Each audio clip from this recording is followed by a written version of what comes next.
Film dibuka dengan memperlihatkan kita adegan dua orang pria yang sedang menegosiasikan sebuah koper misterius. Kita belum dikasih tahu apa isi di dalamnya. Terlihat salah satu pria di sana mengingkari kesepakatan dengan melenyapkan salah satu pihak dengan tempat yang terbakar.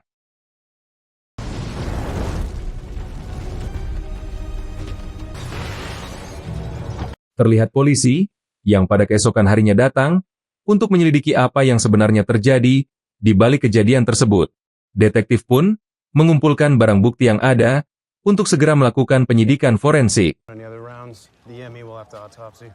Adegan berpindah ke aktor utama di film ini. Pria ini bernama Ethan Kopek. Dia hidup bersama istri yang sangat ia sayangi, apalagi istrinya juga sedang mengandung anak pertamanya. Ethan dan istrinya bekerja di sebuah bandara maskapai penerbangan. Istrinya sebagai staf kantor, lalu Ethan sebagai staf keamanan yang bertugas untuk melakukan pengecekan bagasi, tapi hanya di bagian gudang. Mengingat dia akan segera menjadi ayah, dia meminta kenaikan jabatan kepada manajer di sana. Nampak manajer yang tak menuruti kemauan si Ethan, namun Ethan terus memaksanya, sehingga sang manajer memberikannya kesempatan untuk melakukan percobaan di sana. Dia menggantikan posisi temannya yang biasa bertugas, bernama Jason, sebagai staf aviation security.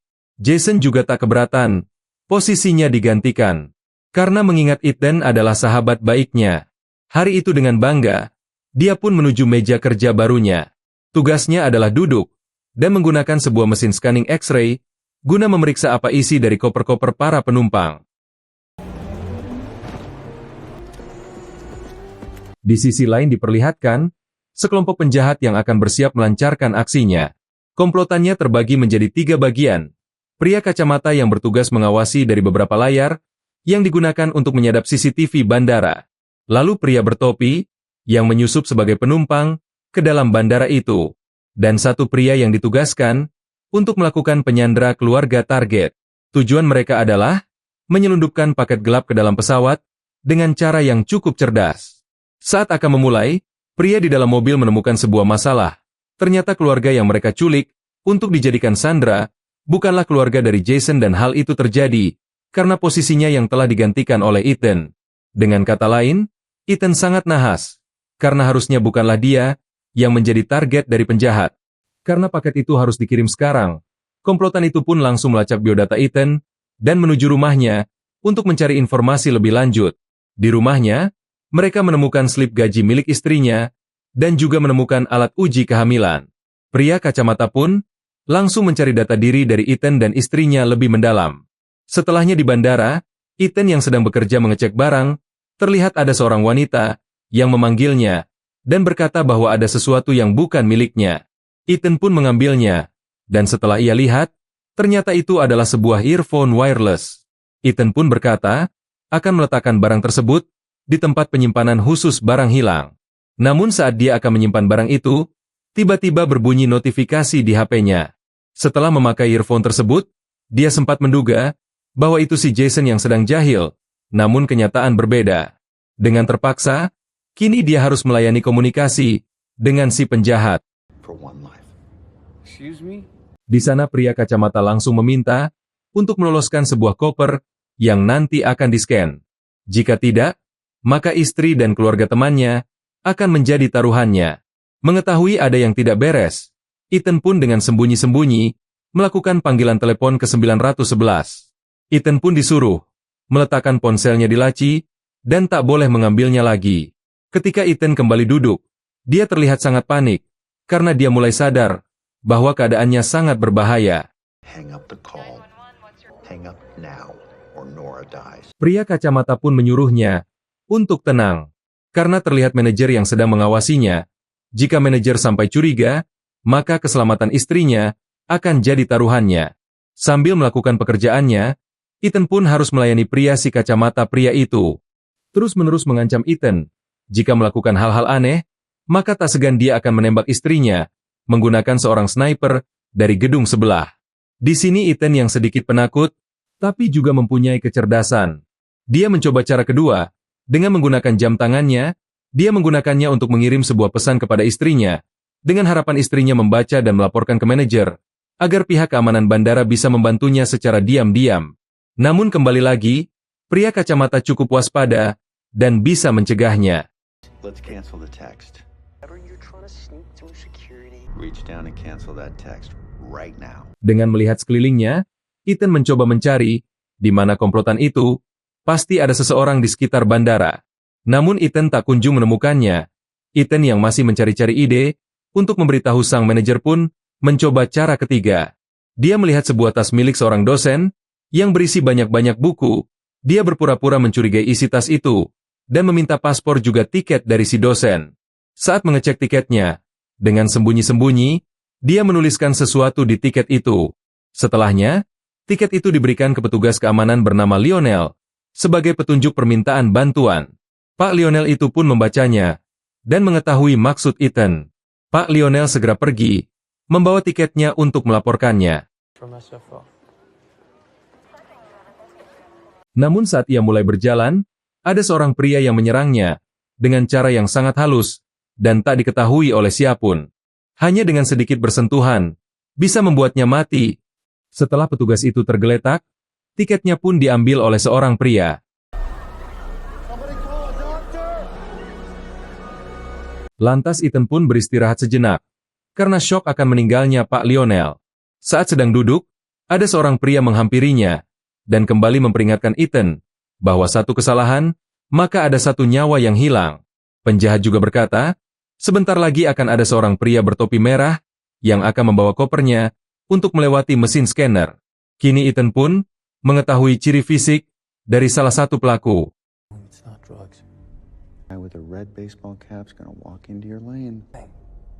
Saat dia akan segera kembali ke meja kerjanya, terlihat si Jason yang sudah menggantikan posisinya, dan saat Ethan meminta bergantian, sang manajer tiba-tiba datang, dan memberitahu bahwa biarkan saja Jason yang berjaga.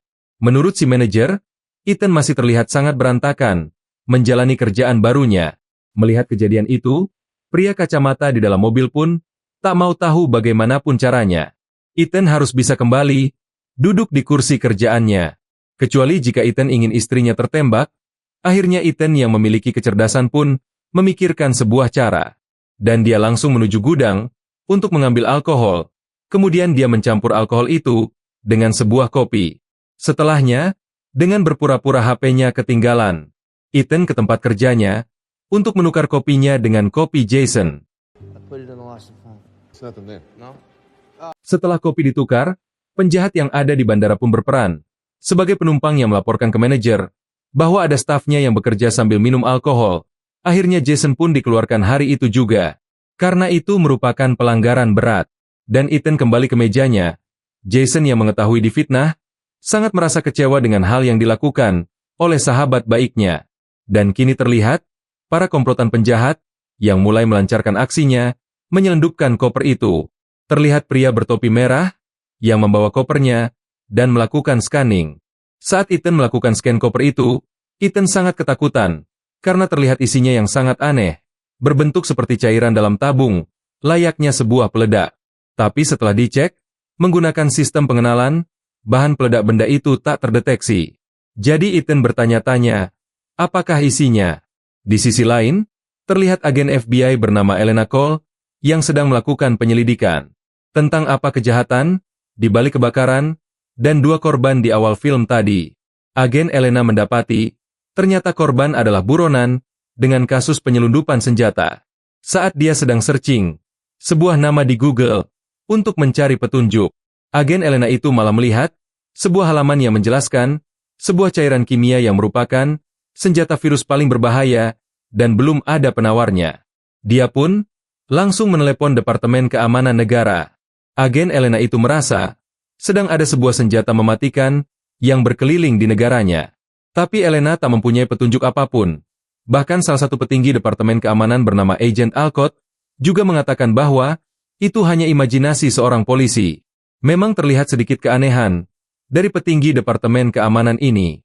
Selang tak lama, salah satu detektif polisi mengabarkan, bahwa dia mendapat data sekitar 3 jam lalu, ada sebuah panggilan ke 911, dari seorang petugas bandara, yang bernama Ethan Kopek. Namun tak ada informasi apapun setelahnya. Lalu di bandara yang sama, juga ada petugas keamanan yang meninggal, karena serangan jantung. Polisi pun langsung menyuruh detektif untuk mencari hasil otopsi dari petugas keamanan yang gugur. Ternyata hasil otopsinya adalah sebuah goresan di tangannya yang mengandung racun pemicu jantung. Lalu agen Elena pun langsung meminta maskapai tempat Ethan bekerja untuk menghentikan semua aktivitas dan akan melakukan pengecekan. Para anak buah agen Elena pun langsung ke bandara. Di sana terlihat manajer yang meminta semua staf berkumpul dan melakukan briefing singkat. Saat briefing, Ethan mengambil kesempatan itu karena pria kacamata tidak bisa melihatnya dari CCTV. Namun pria kacamata tetap bisa mendengarnya. Jadi Ethan harus berhati-hati. Dengan waktu yang singkat, akhirnya Ethan pun sembunyi-sembunyi, mengambil alat pendata nama penumpang, dan mengganti nama si penjahat menjadi nama kedua temannya. Setelahnya, semua staf kembali ke posisi kerjanya masing-masing. Dan benar saja, nampak si penjahat dengan topi merah dipanggil oleh pihak keamanan. Lalu, salah satu penjahat yang di sana pun sangat marah, karena dia yakin bahwa ini adalah ide dari si Ethan. Namun, Ethan merasa sudah menang, tak lagi mempedulikan kata-kata si penjahat, apalagi Ethan sangat takut bahwa kemungkinan akan banyak korban dari kejahatan itu jika Ethan membiarkan kejahatan itu terjadi. Dia langsung melepas earphone-nya dan langsung berlari ke tempat Nora istrinya berada. Saat dia meminta Nora untuk sembunyi, malah istrinya gak mau dan banyak nanya. Akhirnya, dengan sniper ke arah Nora, Ethan pun harus mundur dan harus kembali menuruti perintah si penjahat kacamata. Lalu dia disuruh ke kamar mandi dan bertemu si penjahat. Dia pun dihajar karena dia berulah, dan sekarang koper itu juga akan segera diketahui di sebuah ruangan oleh manajer Sarkowu. Karena koper itu akan segera ketahuan, akhirnya penjahat pun mengaktifkan timer peledak. Di sini Ethan diminta harus bertanggung jawab atas ulahnya jika cairan itu meledak. Maka itu adalah salah Ethan. Dirinya dituntut harus ke ruang pengecekan koper itu dan melenyapkan si manajer agar bisa mematikan timer itu. Karena satu-satunya cara mematikan peledak itu hanya dengan cara manual, yaitu menyentuh tombol pengoperasian di dalam koper itu. Jika Ethan tidak ke sana dan mematikan pemicunya, maka bisa dipastikan seluruh orang di bandara akan meninggal terinfeksi sebuah virus. Ethan pun langsung berlari ke sana. Setelah sampai sana, dia langsung mengancam si manajer. Setelahnya melihat hal itu, Ethan marah kepada pria topi merah. Namun pria topi merah juga berkata bahwa dia terpaksa agar kakaknya yang sedang disandra bisa selamat. Ternyata Ethan dan pria itu sama-sama sedang menjadi boneka. Lalu melalui telepon, Ethan pun dituntun untuk melakukan langkah menghentikan bom kimia itu. Setelah menjinakkan pemicu, Ethan dan pria topi merah membawa koper dan jasad manajer dengan sebuah troli ke gedung belakang untuk memberikan koper itu kepada si penjahat.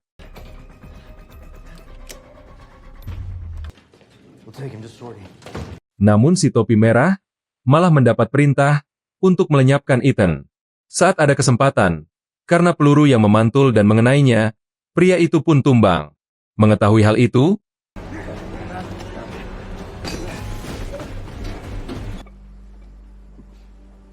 pria kacamata pun langsung turun tangan dan memburu istri Ethan untuk memberinya pelajaran. Lalu di sisi lain, agen Elena yang sedang menuju ke bandara juga mendapatkan gangguan di perjalanan. Ternyata, pria yang merupakan petinggi Departemen Keamanan malah berkhianat dan turut merencanakan penyelundupan tersebut. Mereka pun membuat kekacauan di tengah jalan.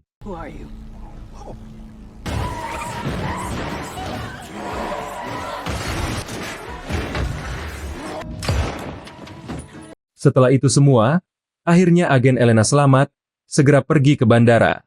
Setelah sampai bandara, agen Elena segera mencari Ethan.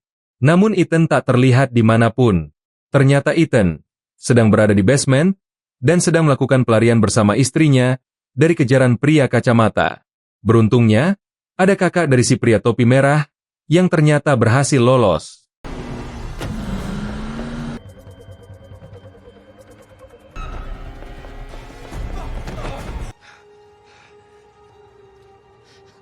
Setelah itu, Ethan bersama istrinya melacak keberadaan koper tersebut menggunakan barcode yang telah Ethan simpan.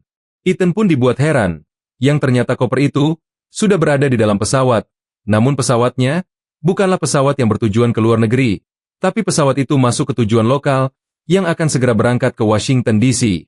Ternyata sebelumnya, si penjahat telah mempersiapkan 2 tiket untuk melakukan rencana B. Jika pesawat pertama gagal, dia pun dibantu oleh seorang wanita yang terlihat tadi di awal film. Wanita itu bertugas untuk menukar tiket. Sebelum masuk ke pesawat, dia telah membuat 2 identitas palsu untuk membeli tiket yang berbeda dengan nama berbeda. Dan tujuan si penjahat ternyata adalah meledakkan bom itu saat pesawat lepas landas. Dengan kini, penjahat yang sudah ada di dalam bersama bomnya. Istri Ethan pun memberitahu agen Elena yang sedari tadi terlihat sibuk. Agen Elena pun langsung menelepon pimpinan yang bertugas memberangkatkan pesawat itu untuk menghentikan penerbangan.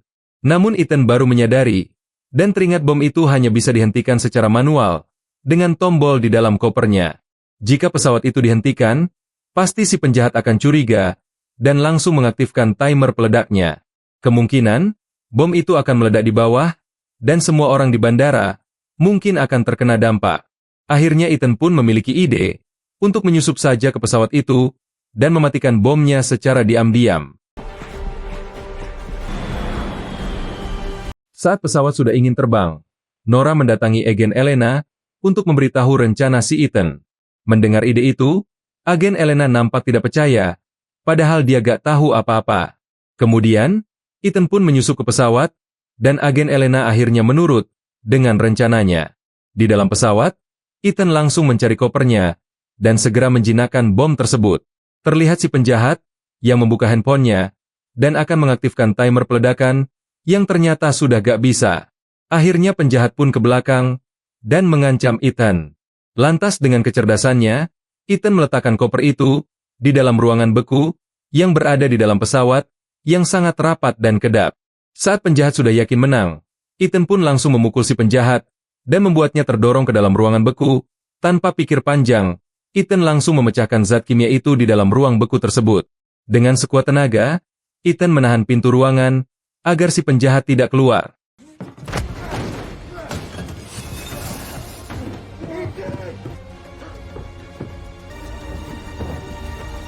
Setelah berkelahi dengan penjahat, Ethan keluar dari pesawat, dan dirinya sudah dikepung dari berbagai arah oleh pihak kepolisian. Untungnya agen Elena datang, dan menyarankan para polisi untuk melepaskan Ethan.